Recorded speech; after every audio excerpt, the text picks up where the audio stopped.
ওইদিকে যে লোকজন দেখতে পাচ্ছ, গাছপালা দেখতে পাচ্ছ, এগুলো সব কিন্তু বাংলাদেশের। ঠিক আছে, জুম করে দেখাচ্ছি, দেখো মানে যাওয়া আসা করে ওইদিকে, কিন্তু বাংলাদেশের লোক কিন্তু এদিকে আসে, ইন্ডিয়ার লোক ওইদিকে যায়, দুদিকেই যাওয়া আসা হয়। ওই পাসপোর্ট ছাড়া হবে না, তাই তো? হ্যাঁ, সে তো স্যার অবশ্যই। টিকিট কেটে নিয়েছি আমরা বনগা লোকালের জন্য। মাত্র এর প্রাইস হচ্ছে 20 টাকা বনগা লোকালে। ওই পাশে যে মানুষগুলো দেখছো সবই কিন্তু বাংলাদেশের। তো আমি জুম করে দেখানোর চেষ্টা করব। ওই যে দেখতে পাচ্ছ, ওইগুলি কিন্তু বাংলাদেশের। ঠিক আছে, আর আমরা আছি এখন ভারতে, আর একটু গেলেই কিন্তু আমরা ক্রস করে ফেলবো 3821 শিয়ালদা বনগা লোকাল। ঠিক সকাল 8টা বেজে 14 মিনিটে আমাদের এই 8 নম্বর প্ল্যাটফর্ম থেকে ছেড়ে দিল বনগার উদ্দেশ্যে।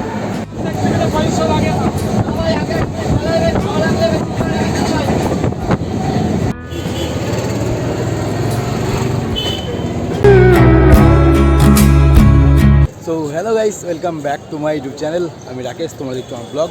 আমরা তোমাদের সবাইকে স্বাগত জানাচ্ছি।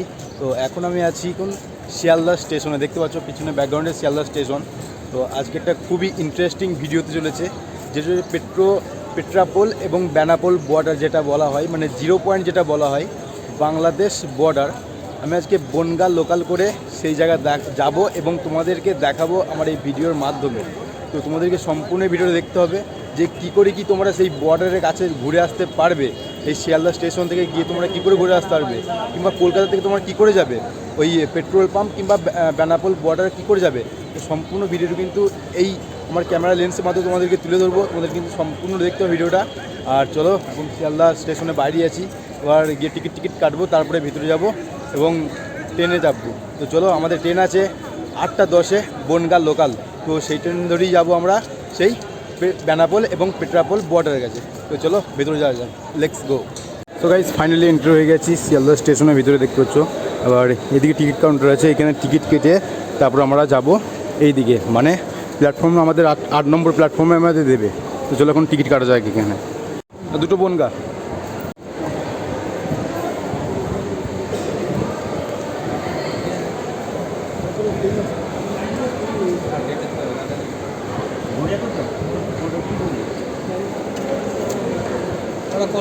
তো গাইস, ফাইনালি টিকিট কেটে নিয়েছি আমরা বনগা লোকালের জন্য।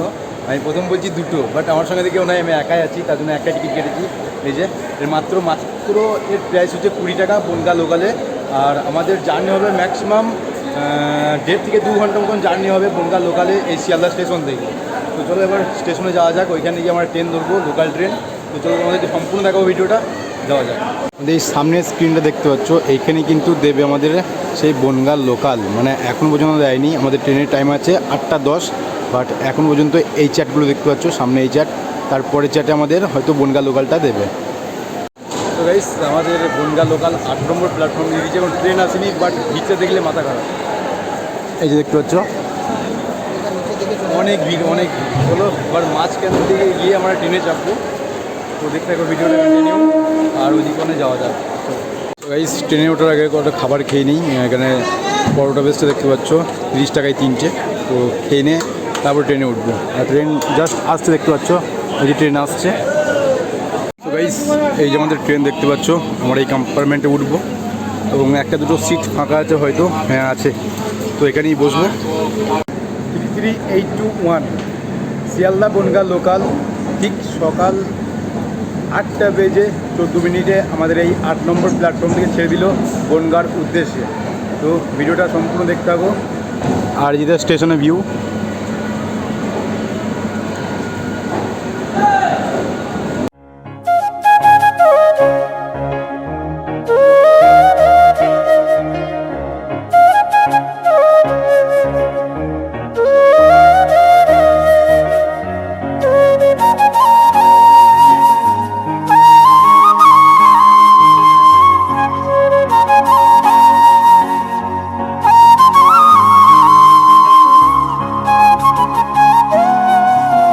গাইস প্রায় 76 কিলোমিটার জার্নির পর আমরা পৌঁছে গেছি সেই বনগা রেলওয়ে স্টেশন। তো যাই হোক, এখন টেম্পারেচার ম্যাক্সিমাম 36 ডিগ্রি টেম্পারেচার এখন। তো অনেক রোদ গরম কিন্তু এখানে, আজ কিন্তু অনেক রোদ গরম পড়েছে অলরেডি। তো এখান থেকে আমরা স্টেশন থেকে বেরিয়ে তোমাদেরকে দেখাবো কী করে কী যেতে হবে সেই বর্ডারে, তো সেটাই তোমাদেরকে দেখাবো। তো চলো এখন যাওয়া যাক। আর বাইরে কিন্তু আমরা অটো পেয়ে যাবো অলরেডি, সেই অটো ধরে কিন্তু আমরা যাব। আর আমি এখন স্টেশনেই আছি, ওভারব্রিজে। আর এখান থেকে জাস্ট ভিউটা দেখতে পাচ্ছ, এটা হচ্ছে বনগাঁ জংশন। তো চলো তোমরা ভিডিওটা দেখতে থাকো। এবার আমরা বাইরে গিয়ে তোমাদেরকে অটোটা দেখাবো যে কী করে কী যাবে তোমরা। তো চলো যাওয়া যাক। সো গাইস, স্টেশনের বাইরে আমি ফাইনালি চলে এসেছি। এবার এইখান থেকে অনেক অটো পাওয়া যায় বেনাপোল বর্ডারের কাছে। তো চলো দেখা যাক কত কী ভাড়া নেয় সেটা তোমাদেরকে দেখাবো। আর কোনটা ছাড়ে প্রথম সেটা দেখতে হবে। তো চলো দেখি কোনটা ছাড়ে প্রথমে। সো গাইস, বেনাপোল বর্ডার যাওয়ার জন্য তো এই গাড়িটা ছাড়বে। তো এখন বাজে 10:36। গাড়িটা ভর্তি হওয়ার পর তারপরে ছাড়বে এই গাড়িটা বেনাপোল যাওয়ার জন্য। সো ভিডিওটা দেখতে কন্টিনিউ, আরও যেতে যেতে কথা হচ্ছে, চলো। তো গাইস, ফাইনালটা অটোতে চলে এসেছি। আর এখান থেকে ভাড়া মাত্র 8 কিলোমিটার রাস্তা, আর ভাড়া 50 টাকা। তো আর এখানে প্রচুর পরিমাণে রোদ এবং গরম আজকের দিনে, কাল কিন্তু এতটা ছিল না। তো আজকে বেশি রোদ গরম, পুরো ঘেমে পুরো শরীরে অবস্থা খারাপ, ঠিক আছে। আজকে দিনে এসে ভুল করেছি, এমন একটা পরিস্থিতি। যাই হোক, যেতে কথা হচ্ছে, চলো। 1970 সালে পেট্রাপোল এবং বেনাপোল বর্ডার, যেটা বাংলাদেশ এবং পশ্চিমবঙ্গে জুড়েছে, যেটা 2217 কিলোমিটার এই আমাদের বর্ডার, যেটা পশ্চিমবঙ্গ এবং বাংলাদেশের বর্ডার।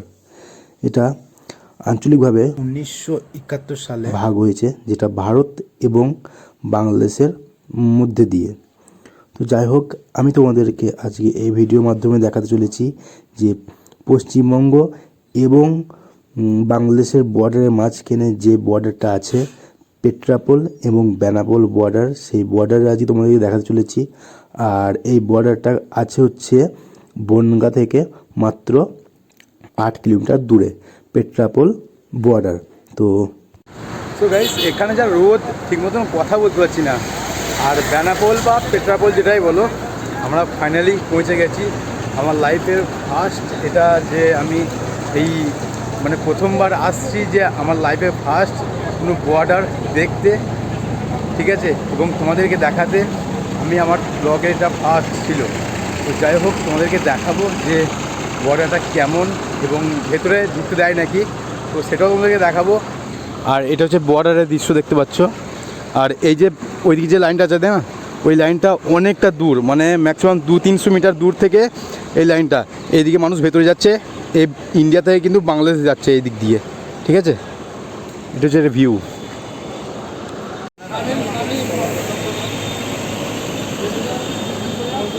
সো গাইস, ফাইনালি চলে এসেছি বর্ডার।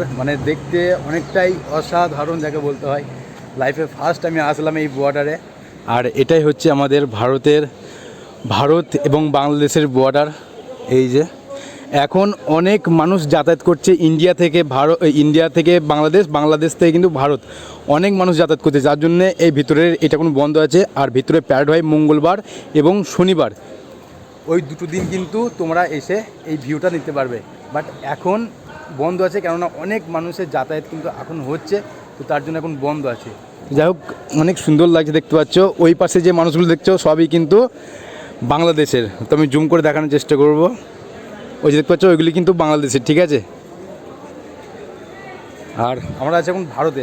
আর একটু গেলেই কিন্তু আমরা ক্রস করে ফেলবো, বাট এখন পারমিশন নাই, কেননা ভোট আছে সামনে, তো তার জন্যে বন্ধ করে দেওয়া হয়েছে টোটালি, যে যাতায়াত এখন বন্ধ। তো এখান থেকে তোমাদেরকে দেখতে হবে। আর ওই যে বাংলাদেশের কিন্তু বর্ডার সিকিউরিটি ফোর্স দেখতে পাচ্ছ, ওই যে দাঁড়িয়ে আছে। আর এটা আমাদের ভারতের জওয়ান, এটা আমাদের ইন্ডিয়া জওয়ান, দেখতে পাচ্ছ। তো এরাই আমাদের দেশকে রক্ষা করছে অ্যাকচুয়ালি, ঠিক আছে। এদেশ ওদেশ মিডিলে দাঁড়িয়ে কিন্তু এরা দেশকে রক্ষা করছে।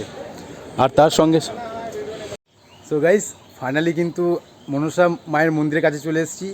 আর এইখান থেকে কিন্তু বাংলাদেশের বর্ডার কিন্তু পিছু নেই, ঠিক আছে। আমি এই জায়গায় আসতে পারবো ভাবতে পারিনি, বাট এই যে দেখতে পাচ্ছ বর্ডার, আর এটা হচ্ছে মায়ের মনসা মন্দির, ঠিক আছে। এটা হচ্ছে বর্ডার। ওইদিকে যেটা দেখতে পাচ্ছ ওটাই কিন্তু বাংলাদেশ পড়ছে। একটু যাওয়ার পর এই গাছটা দেখতে পাচ্ছ সামনে, ওই গাছটা যাওয়ার পর কিন্তু বাংলাদেশ পড়ে যাচ্ছে। বাংলাদেশ মানুষ কিন্তু কোনো অলরেডি বসে আছে, আর এদিকেও 2-4টে ক্যাম্প আছে। আর এইদিকে এই বরাবর লাইনটি কিন্তু মানে বর্ডার চলে গেছে, ঠিক আছে।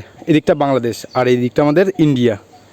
যাই হোক, এই জায়গাটা এসে আমাকে মানে খুবই ভালো লাগলো। আর এই স্যার আমাকে দেখিয়ে দিল যে এখানে বর্ডার আছে, আর অনেকটাই মানে শান্ত পরিবেশ। বর্ডারের কাছেই আমি দাঁড়িয়ে আছি। আর ওইখানে ভিতরে যাওয়ার পারমিশন আমি পেলাম না, কেননা এখন ভোট চলবে, তার জন্য এখন যাওয়া এখন বন্ধ। তো মানুষ এখন প্রচুর যাতায়াত করছে, যার জন্য এখন যাওয়া হচ্ছে না। আর প্যারেডের সময় কিন্তু সবাই আসতে পারে, ঠিক আছে। তো এই জায়গাটা একবার দেখে নাও ভালো করে, অনেক সুন্দর জায়গা। লাইফে ফার্স্ট আমি এই বাংলাদেশ 0 পয়েন্ট বর্ডারের কাছে আমি এসেছি, খুবই ভালো লাগলো আমার। এই দেখো ওইদিকে যে লোকজন দেখতে পাচ্ছ, গাছপালা দেখতে পাচ্ছ, এগুলো সব কিন্তু বাংলাদেশের, ঠিক আছে। জুম করে দেখাচ্ছি, দেখো মানে যাওয়া আসা করে ওইদিকে, কিন্তু বাংলাদেশের লোক কিন্তু এদিকে আসে, ইন্ডিয়ার লোক ওইদিকে যায়, দুদিকেই যাওয়া আসা হয় না, ওই ছাড়া হবে না। ওই পাসপোর্ট ছাড়া হবে না, তাই তো? হ্যাঁ, সে তো স্যার অবশ্যই, কিন্তু যাতায়াত তো হয় স্যার, পাসপোর্ট লাগবে। পাসপোর্ট লাগবে, এমনি এমনি যাতায়াত করতে পারবে না। আর এই যে মনসা মায়ের মন্দির। সো গাইস, তোমরা আমার ভিডিও দেখতে পারলে যে আমি সম্পূর্ণ তোমাদেরকে দেখালাম বর্ডার এবং মনসা মন্দির এবং তার পাশে তার কাটা বর্ডার। তো তোমাদেরকে সম্পূর্ণ ভিডিওটা দেখালাম। আর তাছাড়া খুবই ভালো লাগলো এসে জায়গাটাতে, মানে ম্যাক্সিমাম মঙ্গলবার আর যদি শনিবার আসো ওই 5টার দিকে কিন্তু প্যারেড হয়, তখন কিন্তু এসে তোমরা এই জায়গাগুলো কিন্তু ঘুরতে পারো। একটা ডকুমেন্টস জমা দিয়ে ডকুমেন্টস আনতে হবে, ঠিক আছে, তবে এই জায়গাটা ঘুরতে পারবে। তো যাই হোক, অনেক ভালো লাগলো ঘুরে, কারণ লাইফে ফার্স্ট আমি এই ভিজিট করলাম প্রথমবার যে বর্ডারে আসাটা, খুবই ভালো লাগলো। আর এখন যাচ্ছি বাড়ির দিকে, তোমাদেরকে সম্পূর্ণ দেখালাম, তার জন্য বাড়ি যাচ্ছি। আর এখানে কিন্তু প্রচণ্ড পরিমাণের গরম, আর 40 ডিগ্রি সেলসিয়াস অলরেডি হয়ে গেছে। এখন বাজে 11:30, আর 40 ডিগ্রির ওপর কিন্তু সেলসিয়াস কিন্তু হয়ে গেছে। মানে সত্যি কথা বলতে পুরো অবস্থা খারাপ, ঠিক আছে। এমন দিন চুজ করলাম যে শরীরকে পুরো খারাপ করে দিচ্ছে, এতটাই গরম। তো ভিডিওটা যদি ভালো লাগে থাকে অবশ্যই একটা লাইক, কমেন্ট, শেয়ার এবং সাবস্ক্রাইব করে দেবে। দেখা হচ্ছে নেক্সট ভিডিওতে, ততক্ষণ ভালো থেকো, সুস্থ থেকো, টাটা।